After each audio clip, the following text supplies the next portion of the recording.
जो आपके प्रोडक्ट्स होते हैं उनको हम अलग अलग तरीके से डिवाइड कर सकते हैं, ठीक है। जैसे एक हो गया आपका consumer durables.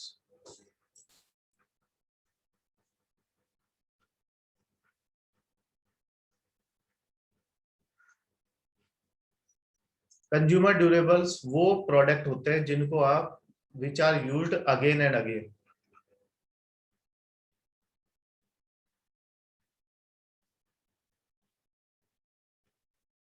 and they are not consumed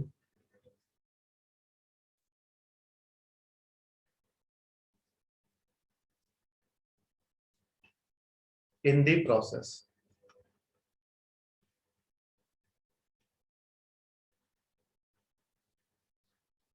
consumer durables कौन से प्रोडक्ट हो गए which are used again and again and they are not consumed in the process.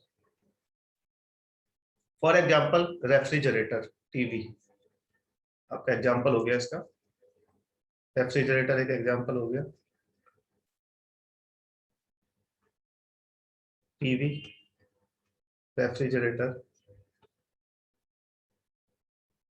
AC etcetera. आप टीवी को बार बार उस पर मूवी देखते हो, ठीक है, आप टीवी लेके आए, आप टीवी आपका 10 साल 20 साल जब तक संभाल के रखोगे तब तक चलेगा। ऐसा तो नहीं है टीवी एक दिन लाए, एक मूवी देखी और टीवी आपका कंज्यूम हो गया, नहीं। रेफ्रिजरेटर है, उसको आपका 10-20 साल तक चलता है, वो भी आपका कैसा है, कंज्यूमर ड्यूरेबल, जो लॉन्ग टाइम के लिए चलते हैं। मैट्रेसेस, ठीक है, आप मैट्रेसेस जो यूज करते हो सोने के लिए, ये सारे कंज्यूमर ड्यूरेबल्स। कंज्यूमर ड्यूरेबल्स का मतलब जो प्रोडक्ट आपके अगेन एंड अगेन यूज होते हैं, ठीक है, और वो कभी भी आपके, हाँ ठीक है, ओके। तो जैसे ऑटोमोबाइल हो गया आपका, ठीक है, आपका कार हो गई, बाइक हो गई, ये कंज्यूमर ड्यूरेबल्स है। कंज्यूमर ड्यूरेबल्स मतलब जिनकी लॉन्ग लाइफ होती है, ठीक है, वो आप बार बार यूज करते हो, एक बार कंज्यूम करने में वो खत्म नहीं होता है। तो consumer durable which are used again and again and they are not consumed in this process, ठीक है, इस प्रोसेस में वो कंज्यूम नहीं होते हैं। कि आप मूवी देख रहे हो तो आपका टीवी कंज्यूम हो जाएगा, नहीं, ठीक है, या फिर आप कार पे एक बार घूम के आ गए, कार आपकी खराब हो गई, कंज्यूम हो गया, उसको दोबारा यूज नहीं कर सकते, नहीं। तो ये कंज्यूमर ड्यूरेबल्स होता है। दूसरा होता है कंज्यूमर नॉन ड्यूरेबल्स, वो जस्ट इसका अपोजिट होगा, ठीक है, कंज्यूमर नॉन ड्यूरेबल्स इसका जस्ट अपोजिट हो जाएगा। कंज्यूमर नॉन ड्यूरेबल्स,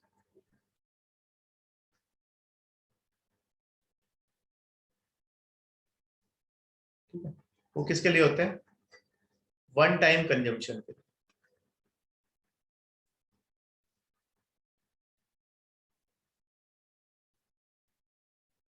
और which are consumed on daily basis,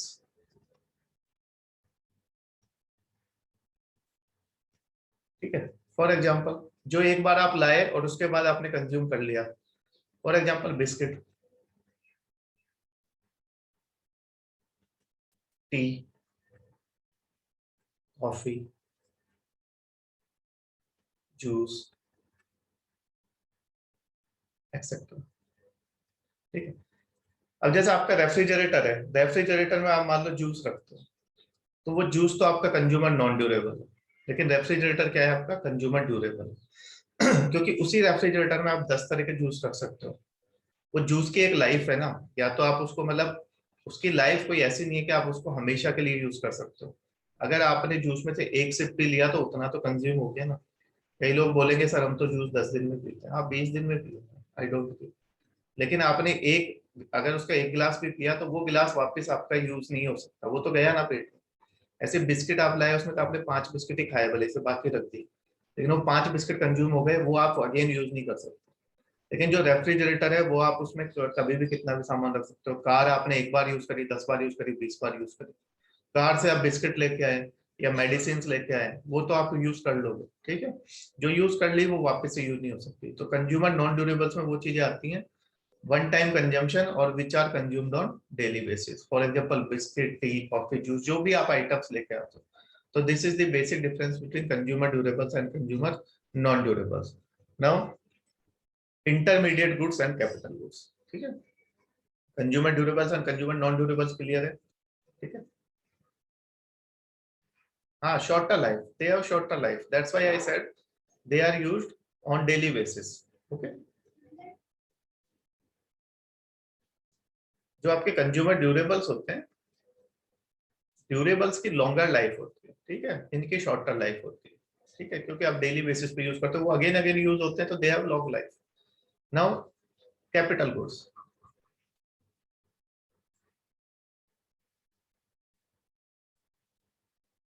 Capital goods are those goods which are used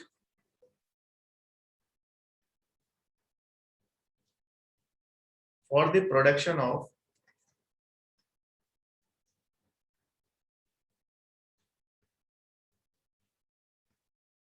other goods.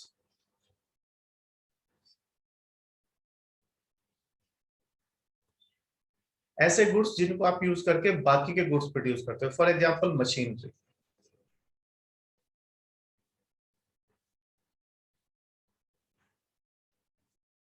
Machinery tools, जैसे जितनी भी इंडस्ट्रीज होती हैं उनके पास अपनी मशीन्स होती हैं. उन मशीन्स को आप यूज करके, जैसे अगर कार बना रहे हो तो कार वाले के पास भी अपनी मशीन्स होगी, बिस्किट बना रहे हो तो बिस्किट वाले के पास भी अपनी मशीन होगी. इवन जो आपके ये होते हैं आयरन स्मिथ होता है, वो भी आपके लिए कुछ काम करता है, उसके पास अपने हथियार होते हैं, टूल्स होते हैं. तो ये टूल्स होते हैं जिनसे नई चीजें बनाई जाती है. अब इसमें क्या है, इसको हम कंज्यूमर ड्यूरेबल क्यों नहीं बोल सकते? इसको कंज्यूमर ड्यूरेबल हम इसलिए नहीं बोल सकते कि ये यूज कंज्यूमर ड्यूरेबल, जैसे आपका रेफ्रिजरेटर है, या टीवी है, टीवी है या आपकी कार है, इनका एक तो दूसरी चीज बनाने में यूज नहीं हो रहा है. टीवी से आप दूसरी चीज थोड़ी ना बना सकते हो, तो खुद एक फाइनल प्रोडक्ट है. कार भी खुद एक फाइनल प्रोडक्ट है. तो ये मशीनरी टूल्स ऐसे होते हैं जिनसे नई चीजें बनाई जाती हैं, और उस नई चीजें बनाने के दौरान ये कंज्यूम नहीं होते हैं. मशीनरी टूल्स कभी कंज्यूम नहीं होंगे कि आपने एक कार बना दी तो मशीन खराब हो गई, नहीं. लेकिन उनमें वियर एंड टीयर आ जाता है.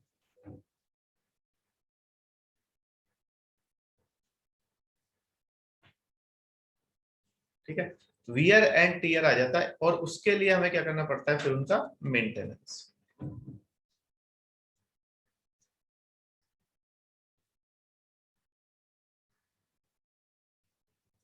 ठीक है, तो ये जो आपकी कैपिटल टूल्स होते हैं, कैपिटल गुड्स होते हैं, ये दूसरी चीजों के प्रोडक्शन के लिए यूज होते हैं. आपके कंज्यूमर ड्यूरेबल्स नहीं हो सकते, वो तो खुद फाइनल प्रोडक्ट है. आपके कंज्यूमर नॉन ड्यूरेबल्स भी नहीं हो सकते. लेकिन ये आपके वियर एंड टीयर जो है आपका, बेसिकली ये इसमें वियर एंड टीयर आ जाता है. मशीन टूल्स जो है, मशीन कोई भी ऐसी चीज जिससे मैं कुछ और चीज प्रोड्यूस कर रहा हूँ, वो कैपिटल गुड्स में आएगी. ठीक है, जैसे आप स्टील लेके आ गए, ठीक है, स्टील से आप क्या बनाओगे, आप कार बनाओगे. ठीक है, उसमें रबर का यूज हो रहा है, रबर भी आपका कैपिटल गुड है. ठीक है, स्टील आपका कैपिटल गुड है. और इस नहीं, रबर स्टील कैपिटल गुड नहीं है, सॉरी, वो कहीं और आएंगे. रबर और स्टील कैपिटल गुड नहीं है, इनको अभी हम कैपिटल गुड से बाहर रखते हैं. आप इसमें समझो सिर्फ मशीन टूल्स. ठीक है, अभी कंफ्यूज हो जाओगे, जब आगे देखेंगे तब देखेंगे. जीडीपी में मशीनरी टूल्स जो होते हैं वो आपके कैपिटल गुड्स में आते हैं. कोई भी ऐसी चीज, मशीनरी टूल्स के अलावा भी कोई भी ऐसी चीज जिसको आप यूज करके दूसरी चीज बना रहे हो, कोई भी मशीन, ठीक है, दूसरी चीज बना रहे हो, लेकिन उस प्रोसेस में कंज्यूम नहीं होगी कभी भी. बाकी बस इनमें थोड़ा सा वियर एंड टीयर आएगा. उस वियर एंड टीयर को यूज सही करने के लिए हमें मेंटेनेंस करना पड़ता है. ये क्यों बता रहा हूँ, क्योंकि ये आगे अभी काम आएगा आपका जब हम जीडीपी पढ़ेंगे. ठीक है, तो ये आपके होते हैं कैपिटल गुड्स. तो आपका कंज्यूमर ड्यूरेबल्स जो आपके बार बार यूज होते हैं, कंज्यूमर नॉन ड्यूरेबल जो एक बार यूज होते हैं, या फिर आपके कैपिटल गुड्स जिनको यूज करके अदर प्रोडक्ट्स बनाए जाते हैं. चौथा हो गया आपका intermediate goods. Fourth is your intermediate goods.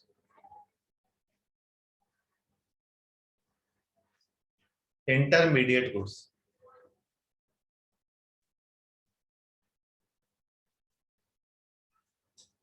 Intermediate goods वो कोई भी गुड्स हो सकते हैं जिनको आप, यहाँ पे कोई भी आपका इंटरमीडिएट गुड होगा, उसको आप यूज करोगे. देखो, एक होता है आपका इनिशियल, इनिशियल गुड और रॉ मटेरियल.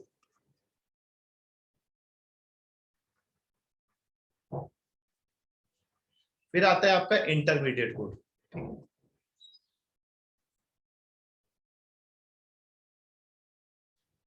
ये यहाँ से क्वेश्चन आता है प्रीलिम्स में, ठीक है। अब बहुत से पेपर्स में आता है which of the following is a consumer durable non durable, और यहाँ पे आपका लास्ट होता है फाइनल गुड, ठीक है। अभी के लिए हम ये समझते हैं, मान लो यहाँ पे कोई किसान है, किसान ने कोई क्रॉप उगाई, व्हीट ही उगाई मान, ठीक है, व्हीट उगाई, यहाँ पे कोई है, किसी ने उस व्हीट से ब्रेड बनाई, ठीक है। अगर मैं इस व्हीट के हिसाब से देखूं तो ये फाइनल गुड है, क्योंकि व्हीट आपका रॉ मटेरियल, उससे मैंने ब्रेड बनाई। लेकिन हो सकता है यहाँ पे कोई बेकर हो,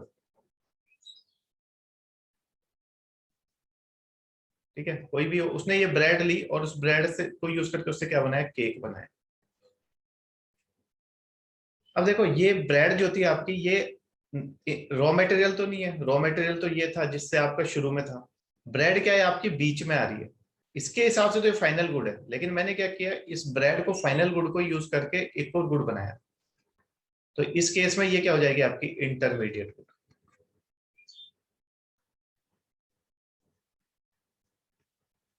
दूसरा एग्जांपल ले लो, ये आपकी टी, शुगर, कार्डेमम, ठीक है। अब ये जो आपके हैं, ये अपने आप में फाइनल प्रोडक्ट है, इसको भी आप कंज्यूम कर सकते हो, इसको भी आप कंज्यूम कर सकते हो, इसको भी आप कंज्यूम कर सकते हो, ठीक है। ये भी बिकता है फाइनल प्रोडक्ट की तरह, ये भी बिकता है, ये भी बिकता है। लेकिन मैंने इससे क्या किया, टी बनाया, चाय, चाय बनाया, तो ये भी मैंने कंज्यूम कर लिया उसमें, ये भी मैंने कंज्यूम कर लिया, ये भी मैंने कंज्यूम कर लिया। यानी कि जो इंटरमीडिएट गुड्स होते हैं, वो एक तरह से तो आपके अगर किसी रेस्पेक्ट में देखें तो वो फाइनल गुड्स की तरह है। लेकिन अगर उनको ही आगे कोई और दूसरा फाइनल गुड बनाने के लिए यूज किया जाता है तो उनको हम कहते हैं इंटरमीडिएट गुड्स, ठीक है। तो इंटरमीडिएट गुड्स कौन से हैं, जो खुद भी फाइनल गुड की तरह ट्रीट किए जा सकते हैं और जिनको आगे नई चीजें भी प्रोड्यूस करने के लिए यूज किया जा सकता है, ठीक है। तो ये चारों आपको क्लियर होने चाहिए।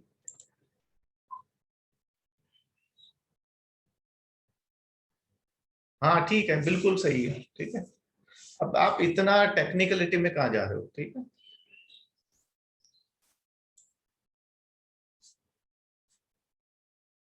नहीं, आयरन, एल्यूमिनियम और ये तो ऑलरेडी आपके, ये तो इंटरमीडिएट गुड में आएंगे ना। आयरन आपने यूज किया, ठीक है, आयरन से आपने कुछ भी चीज बनाई तो वो आयरन उसमें मॉडिफाई हो गया ना।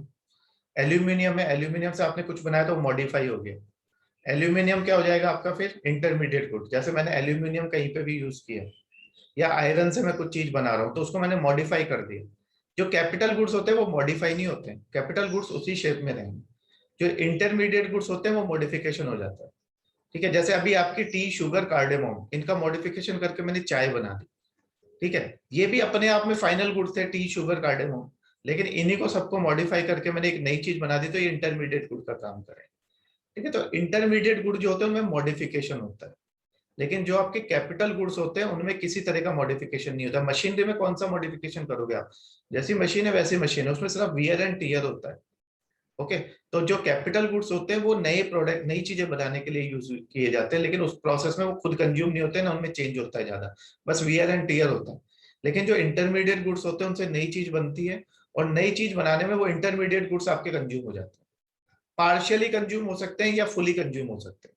अब जैसे मेरे पास 1 किलो चाय है, 1 किलो शुगर है, और मान लो मेरे पास 10 ग्राम कार्डेमोम, तो उसमें तो हो सकता है मैं थोड़ी थोड़ी चाय डाल दूं, थोड़ी वो डाल दूं शुगर, थोड़ी सी कार्डेमोम डाल दूं और चाय बना लूं, तो इसमें पार्शियली कंज्यूम हो। या फिर मान लो मैं ज्यादा लोगों के लिए बनाना है, सारा मैंने डाल दिया तो ये फुली कंज्यूम हो। तो आपको सिर्फ इतना कंसेप्ट याद रखना है, कंज्यूमर ड्यूरेबल्स का एग्जाम्पल क्या होते हैं, which are used again and again. Consumer non durables एक बार यूज होते हैं, ठीक है, बार बार यूज नहीं हो सकते, लाइफ शॉर्ट होती है इनकी। इंटरमीडिएट गुड्स जिनको आगे और प्रोडक्ट्स बनाने में यूज होते हैं और ये खुद कंज्यूम हो जाते हैं। कैपिटल गुड्स जिनसे और चीजों का प्रोडक्शन किया जाता है लेकिन ये खुद कंज्यूम नहीं होते, ठीक है। इनमें सिर्फ वियर एंड टियर होता है। इज इट क्लियर, इसमें मशीनरी आती है नहीं, ओके। क्लियर है सबको, is it clear to everyone, ठीक है। ये चारों चीजें आपको क्लियर होनी चाहिए। इस तरह के क्वेश्चंस आपके जो आपके ये एसएसबी, जेके एसएसबी, ठीक है, आप कोई ईपीएफओ लिखोगे या फिर आप यूपीएससी का कोई दूसरा एग्जाम लिखोगे, सीडीएस वगैरह में बहुत इस तरह के पूछते हैं।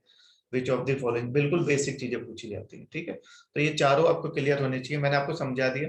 आप बुकिश लैंग्वेज से पढ़ोगे वो आपकी मर्जी है, बाकी मैंने आपको एक्सप्लेन कर दिया, यही मतलब होता है इन चारों, ठीक है। तो ये हमारा टाइप्स ऑफ गुड्स हो गए, ठीक है। अब पीपीआई देख लेते हैं, ठीक है। पीपीआई, पीपीआई हमारे, हाँ, थोड़ा गला खराब इसलिए बारिश बड़ी हो रही है जयपुर में, ठीक है, बहुत ज्यादा बारिश हो रही है, होता है ना, it is raining cats and dogs वाला हिसाब। चलो कोई नहीं, पीपीआई हम यूज नहीं करते, ठीक है। हम क्या क्या यूज करेंगे, CPI, WPI, IIP, PPI, PPI US use करते हैं। तो डिफरेंस क्या है, जो सीपीआई होता है आपका, हम क्या यूज करते हैं यहाँ पे, सीपीआई, इन्फ्लेशन के लिए हम सीपीआई यूज करते हैं। सीपीआई होता है आपका किसके पॉइंट ऑफ व्यू से, कंज्यूमर के पॉइंट ऑफ व्यू से। और जो पीपीआई होता है वो आपका होता है सेलर्स पॉइंट ऑफ।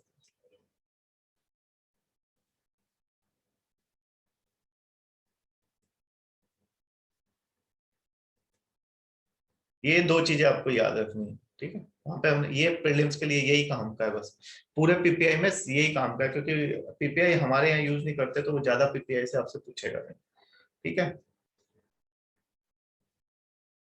तो पीपीआई आप दो तरीके से कैलकुलेट कर सकते हो, कि इनपुट पीपीआई कहलाता है, ठीक है। एक आपका कहलाता है इनपुट पीपीआई,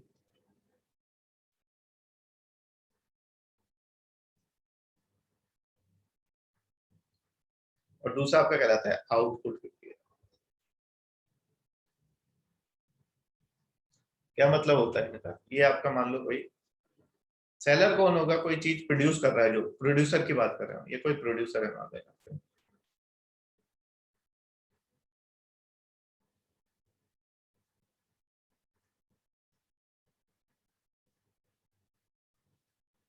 मान लो मैं कार ही बना रहा हूं, तो या तो आप इधर कैलकुलेट कर लो इसको, यहाँ पे मुझे रॉ मटेरियल चाहिएगा सब कुछ बनाने के लिए, रबर भी चाहिए, स्टील भी चाहिए, ठीक है, सारी चीजें चाहिए होंगी, तो इन सब की प्राइसेस आप ऐड कर लो, ठीक है। ये सारी प्राइसेस आप ऐड कर लो तो वो आपको इनपुट पीपीआई दे देगा। या फिर जब आपका फाइनल प्रोडक्ट बन जाए उसकी आप ऐड कर लो तो वो आपको आउटपुट पीपीआई दे देगा। जैसे एक एग्जांपल हम लेते हैं चाय का,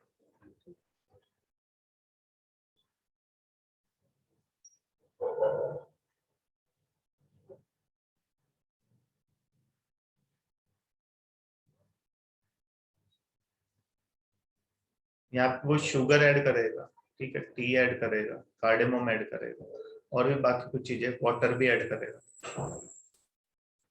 मिल्क भी ऐड करेगा, इन सब की प्राइसेस आप कैलकुलेट कर लो, फिर उसमें वो अपना प्रॉफिट भी ऐड करेगा। तो या तो यहाँ पे आपको मिल जाएगा उसकी टोटल प्राइस कितनी है, या फिर वो जब चाय बन जाएगी तो आउटपुट में वो चाय, मान लो एक चाय आपको कितने की दे रहा है, 10 रुपए की, ठीक है, उसमें उसका प्रॉफिट भी इंक्लूडेड है। तो यहाँ पे कैलकुलेट करोगे तो इनपुट प्राइस देगा, और यहाँ पे कैलकुलेट करोगे तो आउटपुट,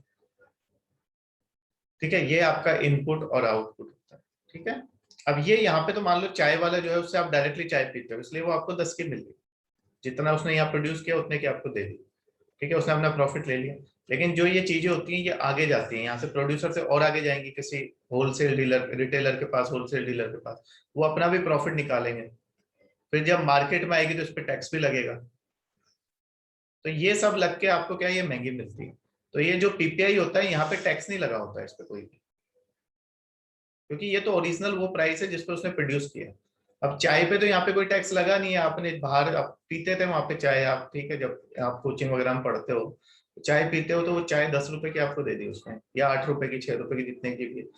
अब इसमें कोई इंटरमीडिएट कोई नहीं है, मतलब कि कोई मीडिएटर नहीं है, ठीक है। अगर ये आगे मान लो इस चाय को सप्लाई करता होता आगे, मैं इससे खरीदता, फिर मैं आगे बेचता, तो मैं कुछ उसमें अपना प्रॉफिट ऐड करता, ट्रांसपोर्टेशन कॉस्ट ऐड करता। तो ये जो पीपीआई है ये आपको रॉ दे रहा है यहाँ पे, ठीक है, इसमें कोई टैक्स ऐड नहीं, ये ध्यान रखना, कोई टैक्स ऐड नहीं। जब आगे जाएगी ये होलसेल डब्ल्यूपीआई में जाएगी, होलसेल प्राइस वाला खरीदेगा इसको, तो फिर वहां पे ये मार्केट में आ गई तो फिर इस पर टैक्स ऐड हो जाएगा। यानी जब WPI CPI पे आपको चीजें मिलती है तो उनमें टैक्स ऐड होता है, लेकिन जो मैंने प्रोड्यूस करी उस समय उस पर कोई टैक्स नहीं है। वैसे भी आपको पता होना चाहिए कोई भी चीज जब बिकती है तब उस पर टैक्स लगता है, ठीक है, जब वो बिकेगी तब उस पर टैक्स लगेगा। ठीक, GST में देखेंगे हम, ठीक है, कोई भी चीज बिकेगी तब उस पर टैक्स लगता है। ठीक है, क्लियर है? PPI आउटपुट PPI होता है, एक इनपुट PPI होता है। अंकल चाय कम देता था तो अंकल को बोलते ना भाई। हाँ, इनपुट PPI और आउटपुट PPI दोनों सेलर्स पॉइंट ऑफ व्यू। हाँ, सेलर्स प्राइस है दोनों, ठीक है ना, सेलर्स पॉइंट ऑफ व्यू दोनों, ठीक है। ये सेलर्स के पॉइंट ऑफ व्यू से देख रहे हैं हम, ठीक है। तो आप पढ़िए इसको। अंकल चाय कम देता था लेकिन अंकल कम से कम चाय देता तो था।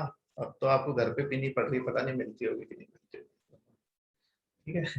तो प्रोड्यूसर प्राइस इंडेक्स की डेफिनेशन पढ़ो। The producer price index or PPI is an index that measures the average price change of goods and services. It can be calculated either when goods leave the place of production, ठीक है, output, or as they enter the production process, input, ठीक है।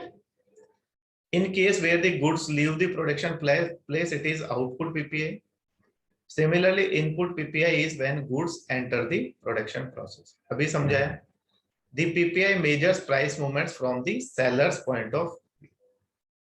Conversely, the consumer price index measures cost changes from the viewpoint of the consumer. देखो, मुझे नहीं पता होता इन slides में क्या लिखा हुआ है, ठीक है, लेकिन मुझे ये पता होता है कि ये चीज मेरे को आपको क्या समझानी, तो वही चीजें स्लाइड्स में लिखी है, ठीक है ना। तो ये सेलर्स पॉइंट ऑफ व्यू बनाई स्लाइड्स मैंने ही है, लेकिन अब स्लाइड्स में कुछ चीज एक्स्ट्रा लिखी हो सकती है, लेकिन काम की चीजें हमने देख ली, वही चीज इसमें लिखी, ठीक है। अब PPI और WPI में डिफरेंस है। देखो, यहाँ पे आप देखोगे डिफरेंस, तो PPI में इनडायरेक्ट टैक्सेस नहीं है। देखो, चीज जब बिकेगी तो उस पर इनडायरेक्ट टैक्सेस ही लगते हैं, आपको पता है, डायरेक्ट तो लगते नहीं है, डायरेक्ट तो इनकम पे लगेगा। तो इसमें कोई भी आपका इनडायरेक्ट टैक्स नहीं होता है, ठीक है। सिर्फ वही प्राइस होती है जो प्रोड्यूसर को मिलती है।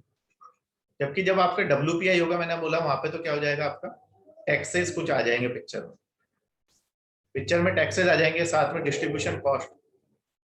मैं अगर लेके आ रहा हूँ वहां से, मैं अपना ट्रांसपोर्टेशन का लगाऊंगा, आगे आगे भेजूंगा, उसका डिस्ट्रीब्यूशन कॉस्ट लगाऊंगा, ये सब कंसिडर होते हैं WPI, ठीक है।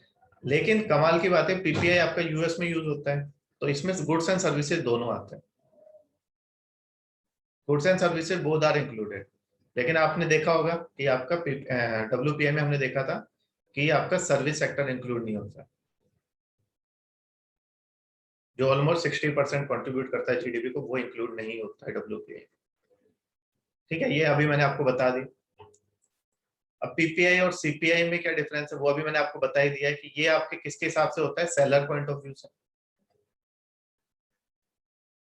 और ये किसके हिसाब से होता है, कंज्यूमर्स पॉइंट ऑफ व्यू से। तो ज्यादा रियल पिक्चर कौन सा देगा, ये देगा रियल पिक्चर,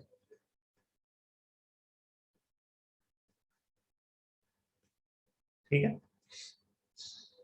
अब PPI को कौन पब्लिश करता है, तो हमारे यहाँ तो होता ही नहीं है पब्लिश, ठीक है। The producer price index is not yet formulated in India. Very good. India uses CPI to track inflation. Is it clear? और जो PPI का फॉर्मूला है वही फॉर्मूला है जो इन्फ्लेशन का था। जैसे आपका 100 रुपए की चीज है 120 की बिकी, तो PPI में भी ऐसा ही है, this minus this divided by this. तो बास्केट होती है, कॉस्ट ऑफ बास्केट का मतलब यहाँ पे है आपका वो वाला तरीका, last years formula. Basket use हो गया तो मतलब यहाँ पे वेटेड एवरेज आ जाएगा।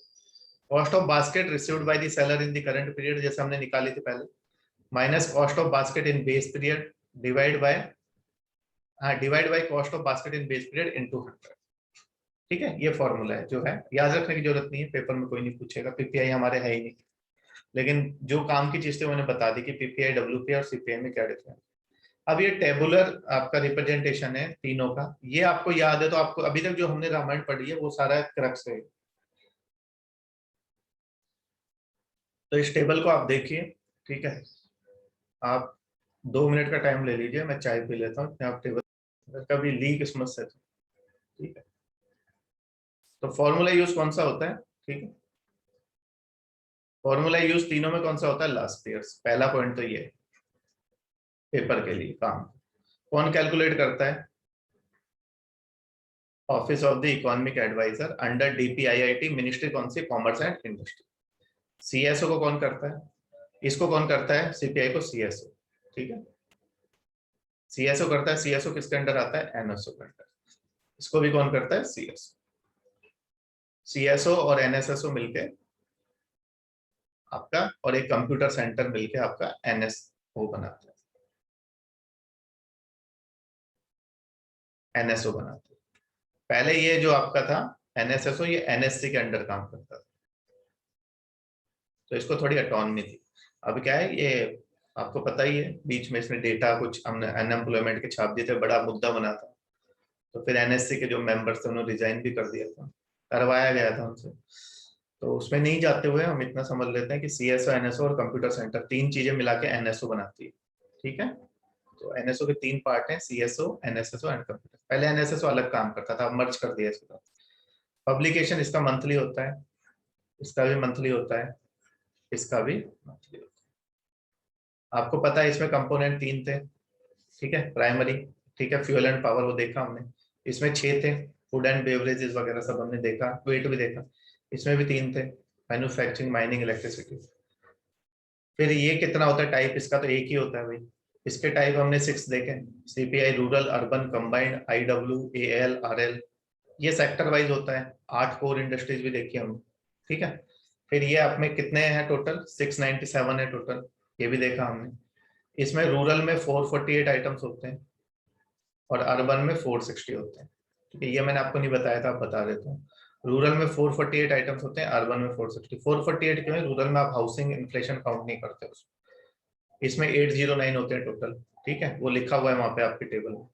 इसका बेस ईयर 2011-12 है, इसका 2012 है। यहाँ पे हम सिर्फ बात कर रहे हैं अभी सीपीआई। ये 6 तो हमने लिख दिया, लेकिन सीपीआई जब हम यहाँ पे लिख रहे हैं तो हम सीपीआई में बात कर रहे हैं रूरल, अर्बन और कंबाइंड। यहाँ पे हम आईडब्ल्यू, एएल और आरएल की बात नहीं कर रहे, उनकी हम अलग से बात कर चुके हैं। ठीक है, क्योंकि उनका बेस ईयर भी अलग है, और इसका बेस ईयर भी क्या है? 2011। ठीक है, ये प्रैक्टिस क्वेश्चन है आपके लिए।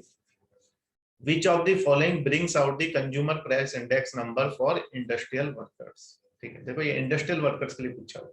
क्यों इंडस्ट्रियल वर्कर्स के लिए पूछा होगा? क्योंकि उस समय डीए को लेके कुछ इश्यू चल रहा होगा।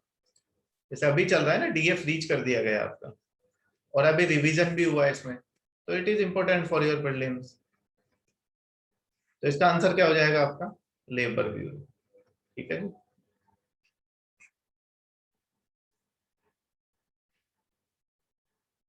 ओके, क्लियर है? Labour bureau will be your answer. Clear?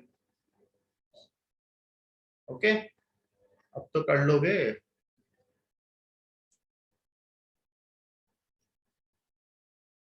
ठीक है, ये आपका कंप्लीट होता है इंडाइसेस। ठीक है, ये खराई कैमल्स के बारे में लिखा, आपके पास स्लाइड है, एक बार पढ़ना।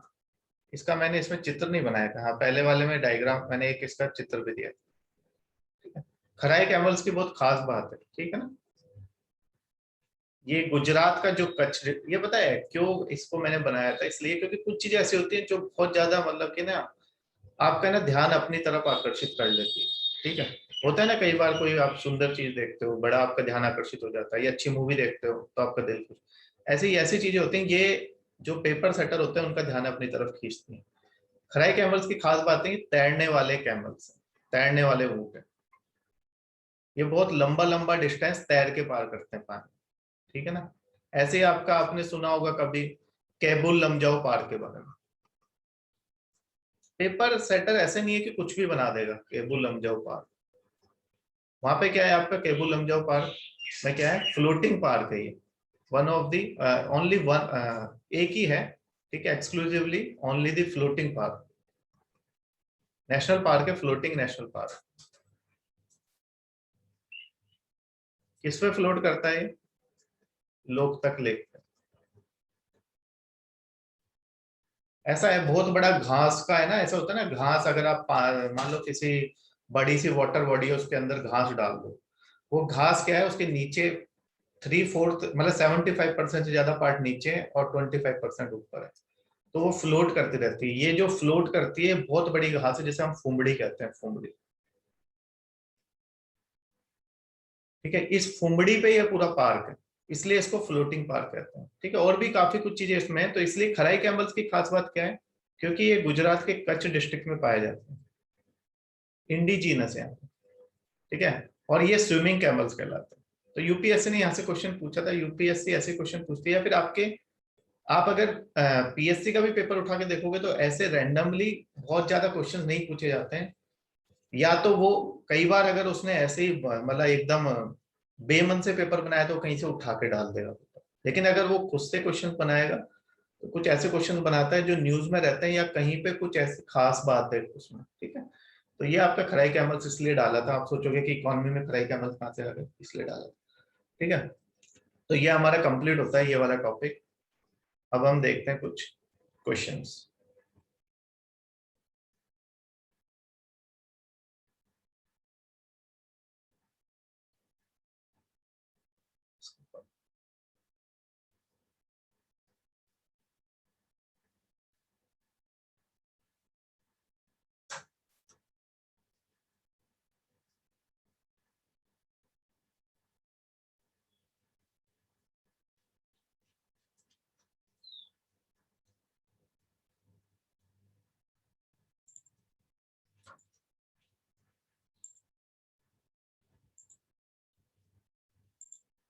प्रैक्टिस क्वेश्चंस, ठीक है, आपको अब आते होंगे, होपफुली अब आप कर लोगे। देखते हैं कितने आपको आते हैं। आंसर्स मैंने लिखे हुए हैं, बस सिर्फ आपकी प्रैक्टिस के लिए, बाकी मैं घर भी आपको उस पर पोस्ट भी कर दूंगा क्वेश्चन के बाद। ये आंसर लिखा हुआ है पहले से, ठीक है, आंसर को नहीं देखना। Consider the following statements about inflation. Answer सही भी हो सकता है, ये गलत भी हो सकता है। ठीक है, headline inflation measures the price rise in food, fuel and other commodities. ठीक है, core inflation does not measure price rise in the fuel and food articles. कौन सा सही है इसमें, बताइए, which of the following is correct, क्या answer होगा इसका।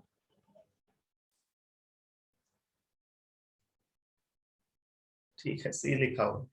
ठीक है, इसका आंसर सी है। ठीक है, आपको पता है हेडलाइन इन्फ्लेशन, आपको पता ही है हेडलाइन इन्फ्लेशन में सब चीज होती है, लेकिन कोर इन्फ्लेशन में क्या होता है, headline minus fuel and food.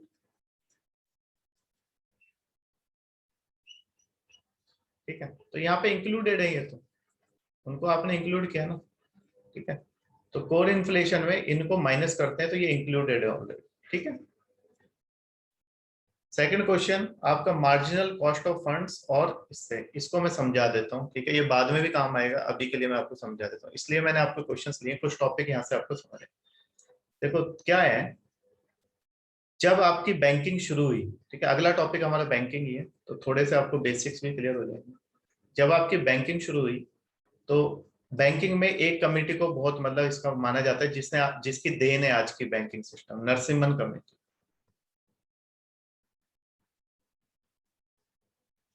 ठीक है, नरसिम्हन कमेटी की देन है सारे बैंक्स, ये समझ लो। तो नरसिम्हन कमेटी ने, जब आपकी दो नरसिम्हन कमेटी आपकी बनाई गई, एक 1991 में, एक 1998 में।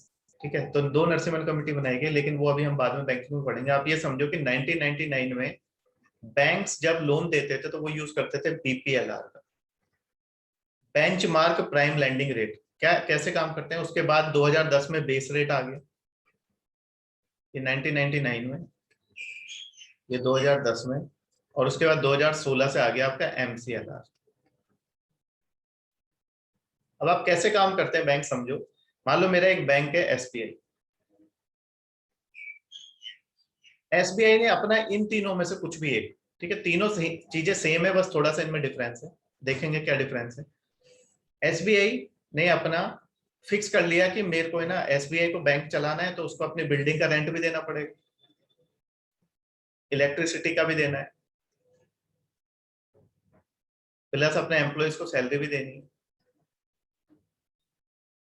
प्लस अपना प्रॉफिट भी देखना है। तो ये सब मेजर करके उसने देखा, ये सब कैलकुलेट करके उसने देखा, मेजर कैलकुलेट करके देखा कि मुझे महीने का कम से कम जो भी लोन दूंगा उस पर 8% इंटरेस्ट तो कम से कम लेना है। ठीक है, 8% इंटरेस्ट मुझे लेना है, ये इसमें अभी प्रॉफिट हटा दो। मतलब ये जो मिनिमम है कि मुझे इतना तो चाहिए सरवाइव करने के लिए। जैसे फॉर एग्जांपल आप कोचिंग का हमारी का ले लो एग्जांपल, हम पहले कैलकुलेट करते हैं कि हर बच्चे से हमें कोचिंग चलाने के लिए रेंट देना है, इलेक्ट्रिसिटी का भी देना है, पानी का भी देना है, ठीक है, बाकी मेंटेनेंस कॉस्ट भी है, अपने एम्प्लॉयज को भी देना है। ठीक है, अब ये सब मिला के हमने सोचा कि हमें कम से कम 70,000 चाहिए हर महीने इसके हिसाब से। तो अब हम 70,000 लेंगे तो फिर तो हम तो नो प्रॉफिट नो लॉस में रहेंगे, आगे ग्रो कैसे करेंगे। तो हमने देखा कि इसमें हमें 10,000 अपना प्रॉफिट चाहिए, तो हमने उस हिसाब से 80,000 फीस मान लो डिसाइड कर। ऐसे बैंक भी क्या होते हैं, वो अपना मिनिमम कि इतना तो मिनिमम चाहिए, ये ऑपरेशनल कॉस्ट है उसकी, अगर इतना नहीं मिलेगा तो बंद हो जाएगा, इतनी ऑपरेशनल कॉस्ट। अब ये जो ऑपरेशनल कॉस्ट है, ये जो मिनिमम है जो उसको चाहिए सरवाइव करने के लिए, इसी को हम बोलते हैं बीपीएलआर या बेस रेट या एमसीएलआर। ठीक है, मिनिमम जो वो डिसाइड करता है। अब ये उसने फिक्स कर दी सबके, मतलब ये मिनिमम फिक्स हो गई। अब बाकी के लोन वो इस पे देगा। जैसे मान लो मुझे हाउसिंग लोन लेना है, तो बोलेगा हाउसिंग लोन के लिए मैं 1% लूंगा, या मुझे कार लोन लेना है, कार लोन के लिए वो बोलेगा मैं 2% लूंगा, या मुझे एजुकेशन लोन लेना है, वो बोलेगा मैं 2% लूंगा। अब इसका मतलब नहीं है कि मुझे 1% पे लोन मिलेगा, अब मुझे कितने पे मिलेगा, 8+1 यानी कि 9%, और ये मेरे को कितने पे मिलेगा, 10%। सब चीजें इसमें ऐड हो जाएंगी जो मिनिमम वाला। तो ये जो होता है ना, इसको आप देखो, ये बेस है। अगर आप इसको वेरी करोगे तो अपने आप ये सारी रेट्स वेरी हो जाएंगी। अगर मैं इसको 1% कम कर दूं, अगर मैं इसको 7% कम कर दूं, तो सारे लोन 1% सस्ते हो जाएंगे, रहेगी यही रेट, लेकिन ये सारे कितने हो जाएंगे, ये 8% हो जाएगा, ये 9 हो जाएगा, ये 9 हो जाएगा। तो जो आपका मिनिमम मतलब उसका ऑपरेशनल कॉस्ट होता है, उस हिसाब से वो डिसाइड करता है कि बीपीएलआर कितना रहेगा, मेरा बेस रेट कितना रहेगा, मेरा एमसीएलआर कितना रहेगा। पहले बीपीएलआर होता था benchmark prime landing rate, full form लिख लेना, बेंचमार्क प्राइम लैंडिंग रेट। ठीक है, फिर बेस रेट आया, फिर एमसीएलआर, एमसीएलआर की फुल फॉर्म है marginal cost of funds based lending rate. ठीक है, marginal cost of funds based lending rate. ठीक है, अब आप सोचोगे ये तीन अलग अलग क्यों आए। ठीक है, ये तीनों अलग अलग क्यों आए, ये तीनों अलग अलग इसलिए आए कि ये जो था इसमें प्रॉब्लम्स थी।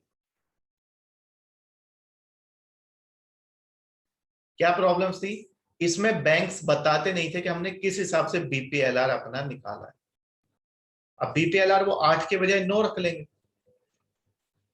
तो आरबीआई उनसे पूछेगा कि भाई क्यों, तो उनको कोई उनमें ट्रांसपेरेंसी नहीं थी। फिर आरबीआई ने बोला कि भाई मुझे ट्रांसपेरेंसी चाहिए, तो आरबीआई ने क्या किया, फिर बेस रेट लेके आया। अब बेस रेट में वो बताते हैं ये सब पैरामीटर्स कि हमने किस हिसाब से अपना बेस रेट लगाया। जैसे मान लो आपको घर वालों ने आपको 1,000 रुपए दिए और आपसे बोला कि जाओ ये 1,000 रुपए आपको दिए, अब आपने वो 1,000 रुपए खर्च कर दिए। अब आपके घर वालों ने आपसे पूछा कि कहाँ खर्च किया, आपने बोला कर दिए बस, ये बीपीएलआर है। दूसरी बार 1,000 रुपए आपको दिए, तो आपने बताया कि हाँ मैंने कहाँ कहाँ खर्च किए, वो है आपका बेस रेट। ठीक है, वो है आपका बेस रेट, ये है आपका कहाँ कहाँ खर्च किए। तो बेस रेट में क्या है, आपका बताता है वो बैंक कि मैंने कौन कौन से पैरामीटर्स के बेसिस पे अपना बेस रेट निकाला है। लेकिन यहाँ पे भी इन पैरामीटर्स में भी, जैसे ये 1,000 रुपए आपने खर्च किए सेकंड में, लेकिन आपने हिसाब सिर्फ 950 का 900 का ही दिया, 100 का आप फिर भी छुपा गए। ऐसे बेस रेट में सब कुछ क्लियर था, लेकिन इसमें रेपो रेट वाली बात कंसिडर नहीं होती थी, रेपो रेट को कंसिडर नहीं करते थे ये। तो फिर जब आखिरी में आपका एमसीएलआर आया, उसमें रेपो रेट को भी कंसिडर करते हैं। अब क्या फर्क पड़ता है इससे, वो समझो आप बात। पहली चीज आपको समझ आ गई, बीपीएलआर था, फिर बीपीएलआर नॉन ट्रांसपेरेंट था, बेस रेट आया थोड़ा ट्रांसपेरेंट था, एमसीएलआर उससे ज्यादा ट्रांसपेरेंट है। हर बैंक अपना बीपीएलआर बेस रेट या एमसीएलआर इस हिसाब से डिसाइड करता है कि उसकी ऑपरेशनल कॉस्ट कितनी है, उसके ऊपर फिर वो बाकी इंटरेस्ट रेट डिसाइड करता है। अगर बीपीएलआर अभी आज की डेट में एमसीएलआर है, आप एमसीएलआर चेंज करोगे तो अपने आप आपके सारे इंटरेस्ट चेंज हो जाएंगे। तो जो आपका बैंक आरबीआई है वो जब भी रेपो रेट चेंज करता है वो उनको यही बोलता है आप अपना बेस रेट या एमसीएलआर चेंज करो। ठीक है, इसको हटा रहा हूं मैं, स्क्रीनशॉट ले लो। अब समझो बात को। अब होता क्या है, जो आपका रेपो रेट है, यहाँ पे आपका बेस रेट हो गया और यहाँ पे आपका एमसीएलआर हो गया। रेपो रेट तो आरबीआई का हो गया, और ये दोनों बेस रेट और एमसीएलआर किसके हो गए, ये बैंक्स के रेस्पेक्ट में हो गए।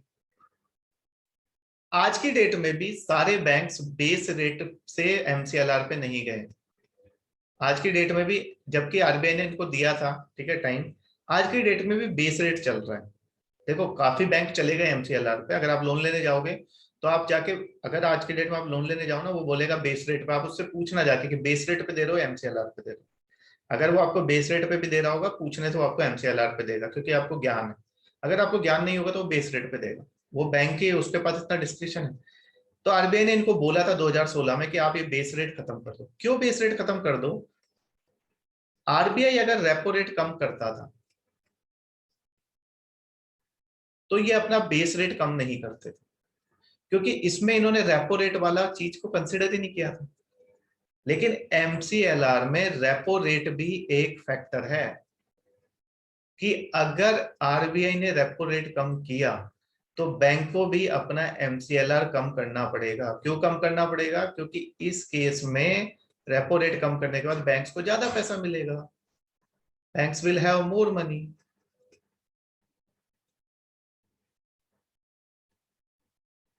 और जब आपके पास ज्यादा पैसा है तो आपको इंटरेस्ट रेट कम करना चाहिए, क्योंकि आरबीआई रेपो रेट को कम कर ही इसलिए रहा है ताकि आप भी अपने इंटरेस्ट रेट कम कर सको। तो जो बेस रेट था 2010 वाला, वो ट्रांसपेरेंट नहीं था इतना, वो उसमें बाकी पैरामीटर्स क्लियर थे कि ऑपरेशनल कॉस्ट कितना है, लेकिन रेपो रेट उसमें कंसिडर नहीं किया गया था। अब जो आपका एमसीएलआर है, इसमें रेपो रेट को कंसिडर किया गया है, और एमसीएलआर आपका डायरेक्टली प्रोपोर्शनल किसके है? रेपो रेट के। एमसीएलआर क्या होता है आपका?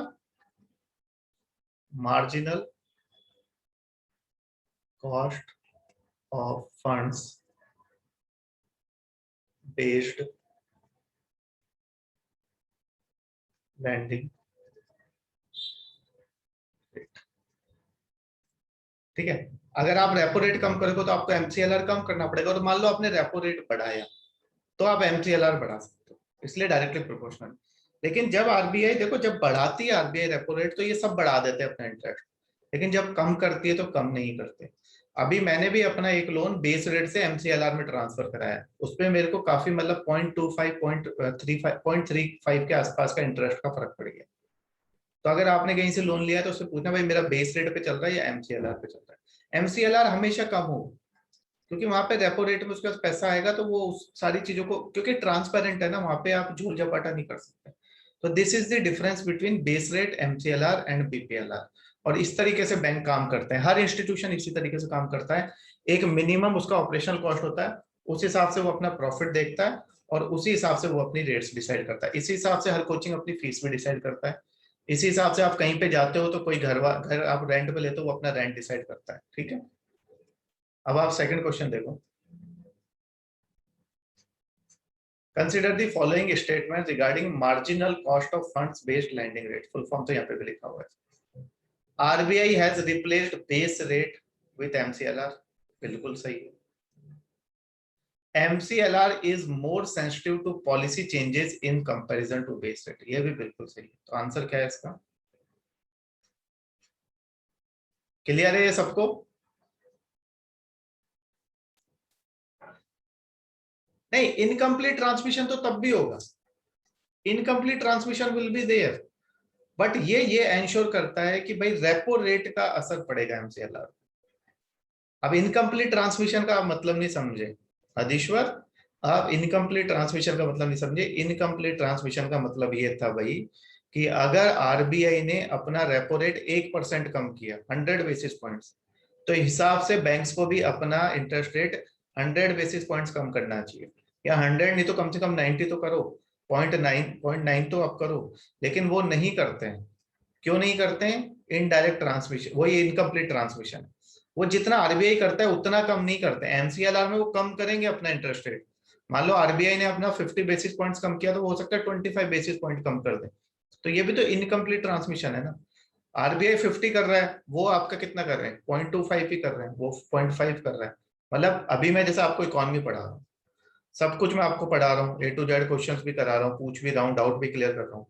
लेकिन उसके बाद भी आपको ऐसा तो नहीं है ना कि हर बच्चे को 100% पता होगा। यही इनकम्प्लीट ट्रांसमिशन। तो ये MCLR doesn't ensure complete transmission. Complete transmission कब होगा? जब अगर मैंने 1% कम किया, 100 बेसिस पॉइंट कम किया, बैंक भी आपका 100 बेसिस पॉइंट कम करे। ऐसा नहीं होता है। तो इनकम्प्लीट ट्रांसमिशन तो वहां पे है ही है। उसकी तो आप वो छोड़ दो कि इनकम्प्लीट ट्रांसमिशन है या नहीं, वो तो है ही है। कम होगा थोड़ा सा, लेकिन है। ठीक है, तो ये सेकंड क्वेश्चन क्लियर है आपको? ठीक है। नाउ थर्ड क्वेश्चन, ठीक है, ये आपका आगे पढ़ेंगे जब जीडीपी पढ़ेंगे। फोर्थ क्वेश्चन देखिए। ठीक है, फोर्थ क्वेश्चन देखिए। देखो क्वेश्चंस कराना बहुत जरूरी है पेपर कंसेप्ट के बाद, अदरवाइज कुछ कंसेप्ट आपके रिवाइज हो जाएंगे सारे। Which of the following statement are correct about the flexible inflation targeting network in India? अब फ्लेक्सिबल इन्फ्लेशन टारगेटिंग जहां पे आएगा वहां आपके दिमाग में क्या आना चाहिए? CPI.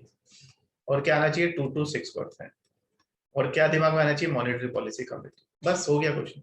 It was based on the recommendation of the Urjit Patel committee, बिल्कुल सही है।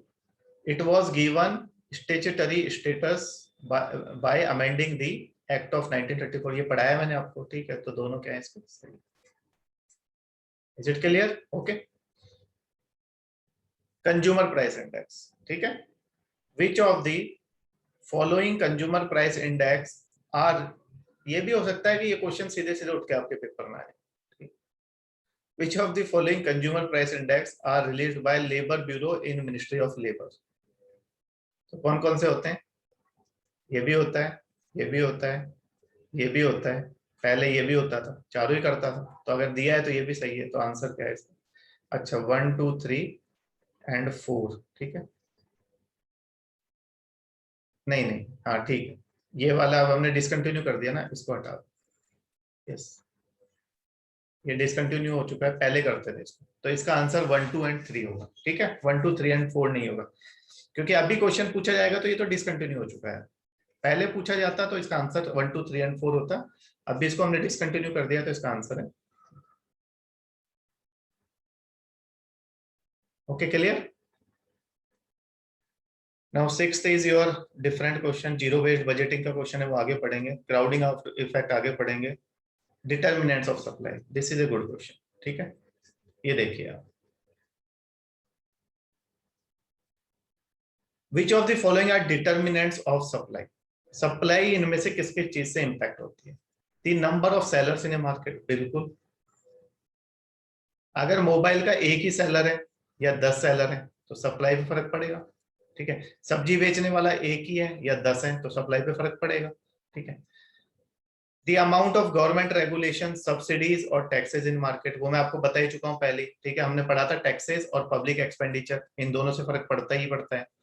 The prices of inputs used to produce a good, ये भी हम देख चुके हैं कॉस्ट पुश इन्फ्लेशन में। अगर ज्यादा प्राइस हो जाएगी इनपुट्स की तो प्राइस ज्यादा हो जाएंगी, सप्लाई कम होगी क्योंकि उसकी। तो इसका आंसर क्या है? 1 2 एंड 3। इसमें किसी को कोई डाउट है? You can ask.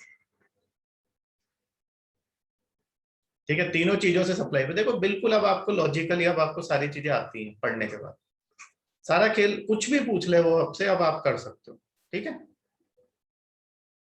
Still the tax अपने अभी काम करनी है, बैलेंस ऑफ पेमेंट अभी काम करनी है, tax wise gender budgeting, goods and services. हाँ, रिसेशन। ठीक है, रिसेशन की डेफिनेशन, ये रिसेशन से रिलेटेड क्वेश्चन है। रिसेशन इज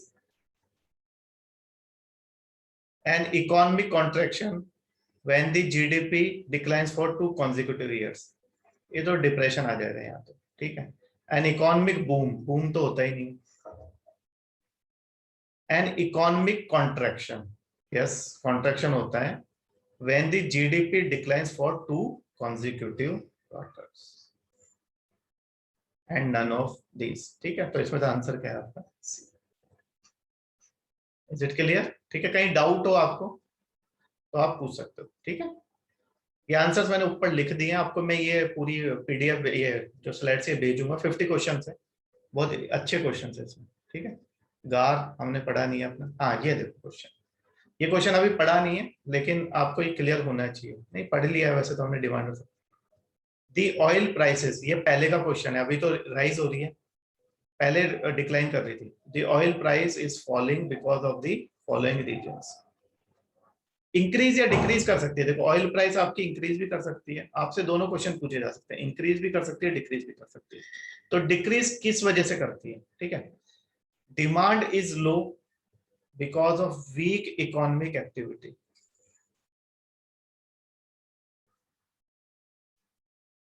ठीक है, demand is low because of weak economic activity. ठीक है, अगर डिमांड लो होगी कहीं पे भी वीक इकोनॉमिक एक्टिविटी से, तो उससे डिक्लाइन करेगी, बिल्कुल करेगी decline. America now imports much less than in part due to shale gas, बिल्कुल सही है ये भी।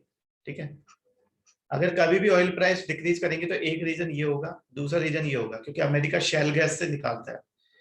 Saudis and their Gulf allies have decided not to sacrifice their own market share to restore the prices, ये भी बिल्कुल सही है, वो हमेशा ईरान को नुकसान पहुंचाना चाहते हैं।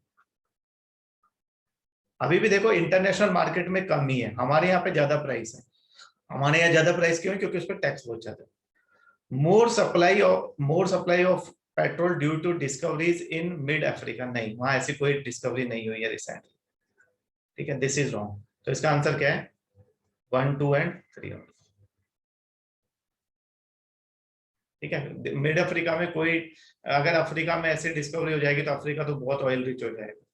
ठीक है, कोई ऐसी डिस्कवरी नहीं हुई है तो अमीर बन जाएगा, ये फालतू का स्टेटमेंट दिया हुआ है। तो इसके 3 स्टेटमेंट आपके सही है। अगर आप थोड़ा सा भी लॉजिकली सोचोगे कि जब भी वीक इकोनॉमिक एक्टिविटी होगी डिमांड आपकी लो ही होगी। ठीक है, अब ये हमारे यहाँ पे भी अभी डिमांड लो है लेकिन बस उसकी प्राइस ज्यादा है। किस वजह से ज्यादा है? क्योंकि हमारे यहाँ पे टैक्सेस बहुत ज्यादा है। अमेरिका ज्यादातर अपना जो जितनी उसकी वो है ना जरूरत है, नीड है, उतना वो शेल गैस से निकाल ले रहा है। और सऊदी और उसके गल्फ एलाई जो है ये हमेशा ईरान को नुकसान पहुंचाने जाते हैं, तो ये हमें कभी भी अपनी सप्लाई को कम नहीं करते हैं। वो तो कम तब करते हैं जब रशिया बीच में आता है ठीक है, तो इसके तीनों सही है और मिड अफ्रीका वाला आपका गलत है। तो इसके आंसर क्या हो जाएंगे? 1, 2 एंड 3। ठीक है, ये मैं आपको पढ़ाऊंगा कब? अभी जब हम पढ़ेंगे करंट अकाउंट डेफिसिट, वहां पे ये बहुत डिटेल में पढ़ाऊंगा कि ऑयल प्राइसेस कैसे वेरी करती है, क्या चक्कर है आपका इसमें। जो आपका वो है ओपेक, ओपेक क्या करता है, ओपेक प्लस ग्रुप क्या कर रहा है, रशिया क्या कर रहा है, कौन कौन से प्लेयर्स हैं, क्या प्रॉब्लम है सऊदी और ईरान के बीच में, अमेरिका कहाँ पिक्चर में है, क्या कर रहा है, वेनेजुएला क्राइसिस क्यों आया, क्या प्रॉब्लम है वेनेजुएला में सबसे ज्यादा ऑयल वो होते हुए भी क्यों उसको निकाल नहीं पा रहे हैं। That we will see when we will see current account deficit. Okay, ये एनपीके का तो आपको पता ही है। ठीक है, 4:2:1, ये जरूरत है नहीं इसकी। ये आ गया repo rate. Consider the following statements with respect to the repo rate. Rate at which central bank lends money to commercial bank for short term liquidity needs, very good। ठीक है, increase in repo rate helps in controlling inflation, बिल्कुल सही। तो दोनों सही। ठीक है, किसी को कोई कहीं पे शक हो कि गलत है आंसर तो आप पॉइंट आउट कर सकते हो। बजट डेफिसिट पढ़ा नहीं हमने, स्टॉक्स अभी पढ़ने, डिवैल्यूएशन डेप्रिसिएशन पढ़ने, ये भी पढ़ने, market price, basic price, fixed exchange rate पढ़ना है, जीडीपी पढ़ना है, मॉनेटरी पॉलिसी। ठीक है, ये देखिए मॉनेटरी पॉलिसी का क्वेश्चन। मैंने आपको पहले बताया था इन्फ्लेशन को हम 3 तरीके से कंट्रोल कर सकते हैं। आरबीआई मॉनेटरी पॉलिसी से करता है, गवर्नमेंट फिस्कल पॉलिसी से, फिस्कल मेजर्स लेके, और तीसरा अदर मेजर्स। यानी कि इन्फ्लेशन कंट्रोल करने में आरबीआई और गवर्नमेंट दोनों का सहयोग होता है। ठीक है, तो the basic aim of monetary policy is to control the supply of money, बिल्कुल सही है, सप्लाई ऑफ मनी कंट्रोल। मैंने आपको डेफिनेशन लिखाई भी है। Monetary policy is used to control money supply in the system and thereby to control inflation and deflation. ठीक है, देखो सीधी सी बात है, मॉनेटरी पॉलिसी बनाते हैं वो इन्फ्लेशन और डिफ्लेशन को कंट्रोल करने के लिए बनाते हैं, लेकिन बनाते हैं तो उसका काम क्या है? मनी सप्लाई को वेरी करना, और मनी सप्लाई को वेरी करके यू कंट्रोल इन्फ्लेशन है। Is it clear? तो monetary policy is to control the supply of money in the economy. The fiscal policy aims to balance the expenditure and revenues। बिल्कुल सही है, ठीक है। Fiscal policy वही होती है, मैंने आपको बताया था, एक्सपेंडिचर और रेवेन्यूज को करती है। तो इसका आंसर क्या है? सी। बाकी फिस्कल पॉलिसी हम अभी डिटेल में पढ़ेंगे बजट, कि कैसे हम रेवेन्यू और एक्सपेंडिचर को बैलेंस करते हैं, ठीक है। इंसॉल्वेंट, ठीक है, ये आपको इतना पता होना चाहिए, ठीक है। चलो ये क्वेश्चन यहाँ कर ही लेते हैं। एक होता है सॉल्वेंट। सॉल्वेंट को आप समझ लो प्राइम बोरोवर्स की टाइप होता है, ठीक है, प्राइम बोरोवर। एक होता है इनसॉल्वेंट, सब प्राइम बोरोवर या ओवर लेवरेज बोरोवर, जैसे विजय माल्या। प्राइम बोरोवर जैसे कि मैं। तो an insolvent is not in a position to pay back the money to the creditor. बिल्कुल सही है, जिससे उधार लिया वो वापस नहीं कर पाता। इंसॉल्वेंट तो वही हो गया, ठीक है। इंसॉल्वेंट मतलब जो अपना कर्जा वापस नहीं कर पाता है। लीगल डिक्लेरेशन ऑफ इंसॉल्वेंसी, जब इंसॉल्वेंसी को आप लीगली डिक्लेयर कर दो, जैसे विजय माल्या को आप लीगली डिक्लेयर कर दो कि वो इंसॉल्वेंट है, अब इसके सारे एसेट्स बेच देते चाहिए, या फिर आप मैं खुद ही खुद को दिवालिया घोषित कर दूं। जब कोई बंदा खुद को दिवालिया घोषित करता है उसे कहते हैं बैंकरप्सी। जैसे विजय माल्या अपना कर्जा नहीं चुका पा रहा, अनिल अंबानी अपना कर्जा नहीं चुका पा रहा, तो खुद को दिवालिया घोषित कर दे। दिवालिया घोषित करना ही बैंकरप्सी कहलाता है, ठीक है। बैंकरप्सी मतलब अब मैं दिवालिया हो गया, अब या तो मुझे सरकार मदद करे, या फिर अगर सरकार नहीं करती मदद तो मेरे जो एसेट्स है बेचे बेचे नहीं बेचे नहीं बेचे, अब मैं दिवालिया हो चुका हूं। तो कई लोग खुद को जानबूझ के दिवालिया घोषित कर देते हैं ताकि गवर्नमेंट से वो लोन वेवर ले सके, या गवर्नमेंट उनको बेल आउट पैकेज दे सके, ठीक है। ये भी बड़ा गेम चलता है।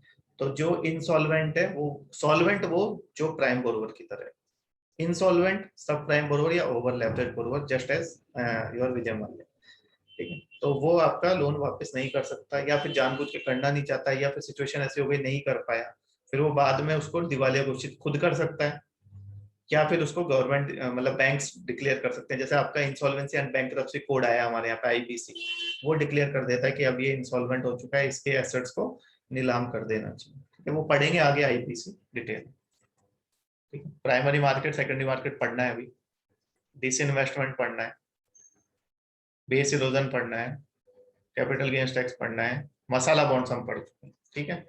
मसाला बॉन्ड्स मैंने आपको बताया था। मसाला बॉन्ड्स क्या होते हैं?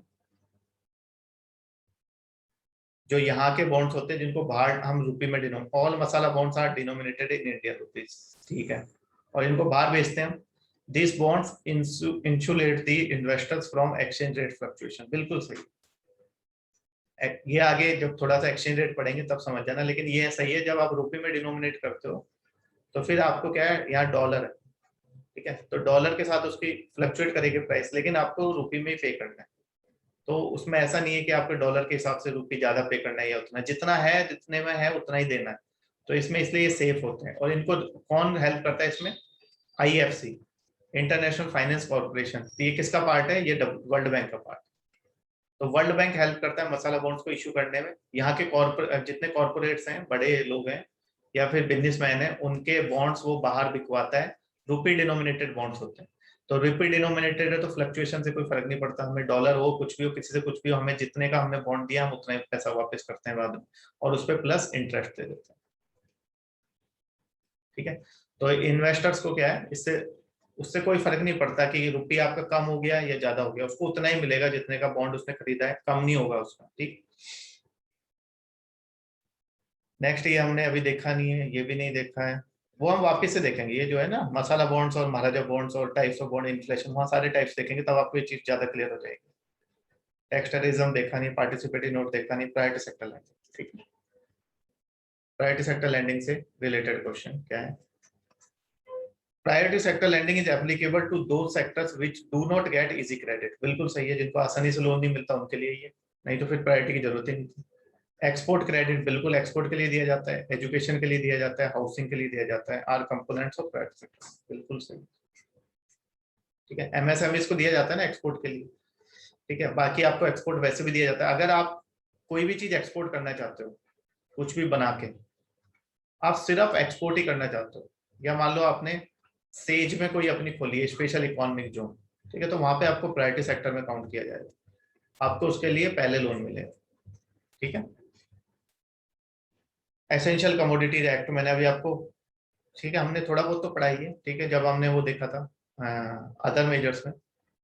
एसेंशियल कमोडिटी एक्ट ये अभी डिटेल में पढ़ाऊंगा, ठीक है। आज अगर थोड़ा टाइम बचेगा, वैसे मैं जल्दी क्लास खत्म कर दूंगा क्योंकि थोड़ा गला सही नहीं है। Essential Commodities Act 1955 ensures the easy availability of essential commodities by protecting the listed item। बिल्कुल सही है। State governments are empowered to regulate and control the product and distribute। बिल्कुल, सेंटर भी है और स्टेट भी, ठीक है, दोनों है। तो इसका आंसर क्या है? Answer is C. Outcome budgeting पढ़ानी है, सरफाइसी पढ़ानी है, टीयर 1, ठीक है। तो ये आपका टीयर 1 टीयर 2 बेसल का question. Tier 1 capital refers to the banks core capital, बिल्कुल सही है। कोर कैपिटल में कौन सा आता है? इक्विटी वाला, ध्यान रखना, इक्विटी वाला। जो मेरा खुद का कैपिटल है वो इक्विटी वाला है, इक्विटी वाले को कोर कैपिटल कहते हैं।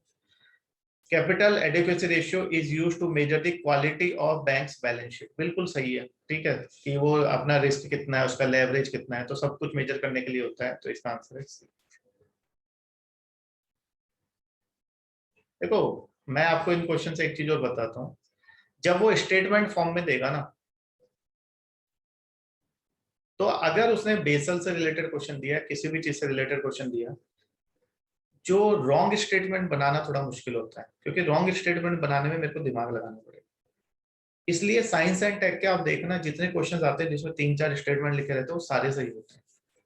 क्योंकि मेरे पास इतना टाइम भी नहीं है जो पेपर सेट करता है, या नहीं उसको इतना दिमाग भी नहीं लगाना कि वो 4 स्टेटमेंट बनाएगा उसमें से 2 गलत बनाए। बहुत रेयरली ऐसा होता है कि वो 1-2 स्टेटमेंट गलत बनाता है। अधिकतर क्या है साइंस एंड टेक में, अगर 4 और दूसरी बात ये, अगर आपको 4 स्टेटमेंट दिए, ठीक है, जैसे अभी आपको कोई, मान लो आपको कोई इससे ड्रोन से रिलेटेड कोई क्वेश्चन दे दिया कि ड्रोन से हम ये कर सकते हैं, जैसे उसने दिया था कि वेल के जो आपके उसके वेल्स के भी हम वो ले सकते हैं सलाइवा, या ये कर सकते हैं, मतलब। तो आप ड्रोन से, आपको तो पता ही नहीं क्या क्या कर सकते हैं, मुझे भी नहीं पता क्या क्या कर सकते हैं, वो से ऐसी चीजें जो हमें सोच ही नहीं सकते कि ड्रोन का ये भी यूज है। तो जब नहीं पता तो गोली मारो, सब टिक कर दो। अब आप दिमाग लगाओ कि 4 में ये होता है, ये होता है, ये होता है, ये होता है, पता ही नहीं, तो नहीं पता तो फिर चारों को टिक करो। तो साइंस एंड टेक में जनरली यही होता है कि आपको 4 स्टेटमेंट दिए हैं तो चारों सही होंगे, 3 दिए हैं तो तीनों सही होंगे, तो ऑल ऑफ दीज कर दो, 1 2 3 जो भी होता है। लेकिन जब ऐसा बेसल कैपिटल वाला आएगा, अगर कोई भी गलत दिया आपको तुरंत स्ट्राइक कर जाएगा, क्योंकि आपको सब पता है बेसल के बारे में। अब आपको पता है tier 1 capital refers to the bank core capital, आपको ये पता होना चाहिए कोर कैपिटल का मतलब क्या है, जो बैंक की खुद की कैपिटल है। खुद कैपिटल कौन सी होती है? इक्विटी वाली, बाकी तो डेट है, T2 तो डेट है, टीयर T2 वाली कौन सी? डेट है। और कैपिटल एडिक्वेसी रेशियो आपको उसकी बैलेंस शीट के बारे में बताता है, ये लेवरेज वगैरह हम देख चुके हैं, ठीक है। पेमेंट बैंक अभी हमने पढ़ा नहीं है। ये विच of the following statement about various type of inflation, consider करिए। ये 3 स्टेटमेंट दिए हैं, पूछा कौन सा सही। This inflation is a fall in general price level of goods and services. Deflation on the other hand is a slow down in the inflation rate. Reflation is act of stimulating the economy by increasing the money supply or by reducing taxes। बताइए कौन सा सही है, कौन सा गलत है? पहला सही है क्या?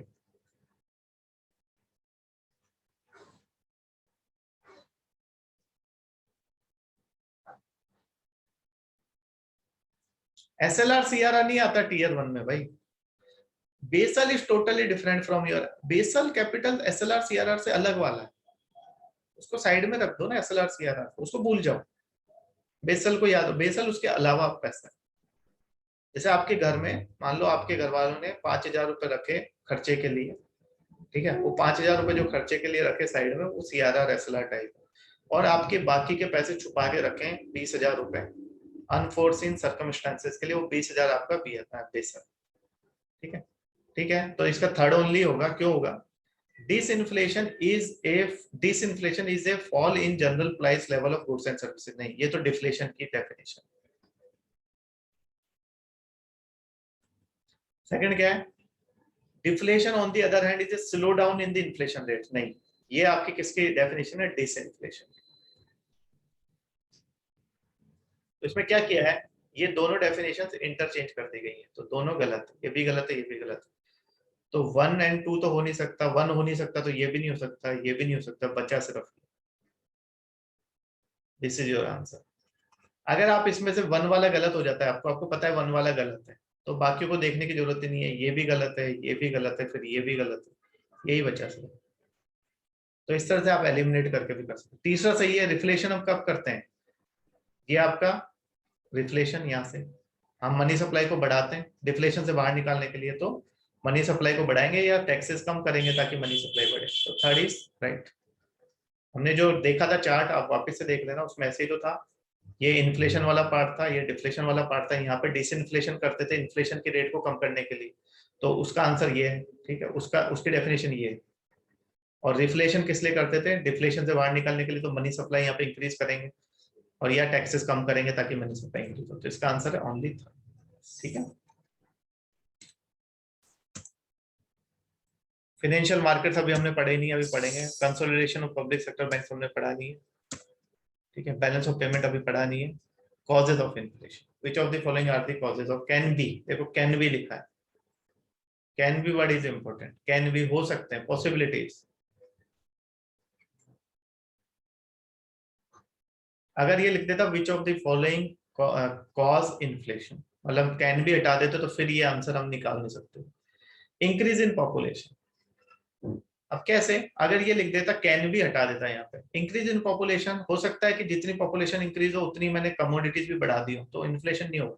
लेकिन कैन भी बढ़े तो हाँ ठीक है, हम ये मान के चल सकते हैं पॉपुलेशन इंक्रीज हुई तो डिमांड बढ़ेगी, तो इन्फ्लेशन हो सकता है। आप कैन बी के हिसाब से देख लें, increase in income levels of the population, ठीक है, इनकम लेवल इंक्रीज होगी, वो ज्यादा चीजें खरीदेंगे, ज्यादा चीजें खरीदेंगे, अपने आप डिमांड बढ़ेगी, तो उसकी इन्फ्लेशन हो सकता है। गवर्नमेंट ज्यादा खर्चा करे, लोगों को ज्यादा पैसा दे, एनहेंस्ड गवर्नमेंट एक्सपेंडिचर, मनरेगा में ज्यादा पैसा देते, पीएम किसान में ज्यादा पैसा, तो लोगों के पास ज्यादा पैसा आएगा, तो भी हो सकता है। तो इसका आंसर क्या है? Can be word is important. Okay, possibilities देखनी, अगर कैन भी नहीं होता तो फिर ये प्रॉब्लमेटिक हो जाता।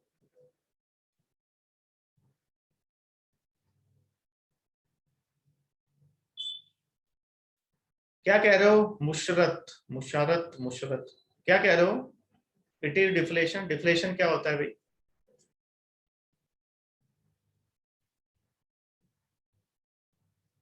कैपिटल आउटपुट हमने पढ़ा नहीं है, ठीक है।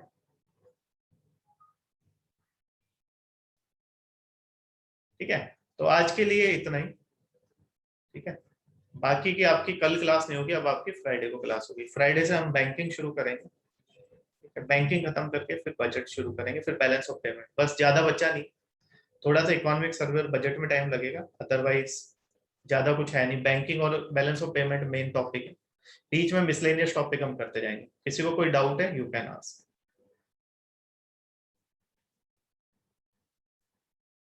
हाँ, तो प्रीवियस क्वेश्चन में क्या डाउट है?